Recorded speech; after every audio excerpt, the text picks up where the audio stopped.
Good morning, everyone. We are from APS Sunjwan, and with the help of various sensors, we have made a project. And our project's main goal is to enhance the process of seed germination. As you all know, one of the major factors of seed germination is the pH value of the soil. If the soil is too acidic or too basic, the seed will not germinate. So this is the pH sensor, and this will sense the pH value of the soil.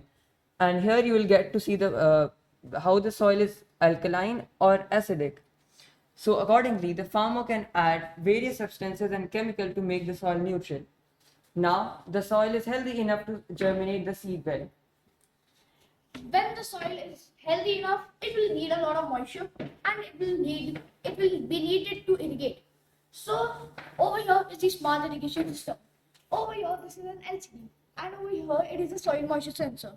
In this well there is a DC water pump.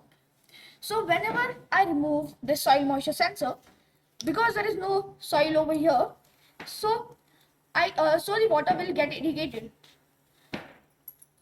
But now, when I remove the soil moisture sensor, and because there is no dry soil, so I'm just going to clean it, the soil moisture level will go down.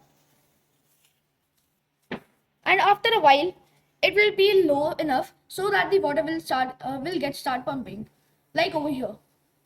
After I put it inside again, it will again stop.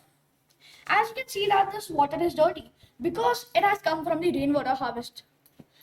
And the rainwater is quite dirty, so the water over here is also dirty, but that will not affect the soil.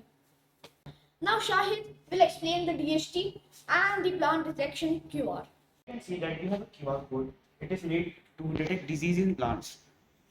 You simply have to open the QR code scanner and it will scan the QR code. We have made a website called Teachable Machine which will tell whether the plant is prone to any disease or not. Simply have to enter the website. Grab any leaf where you are thinking that it has any disease. You have to bring it near the camera. And it will tell what disease it has. Like it is showing scrutty mold and gall midge. Thank you.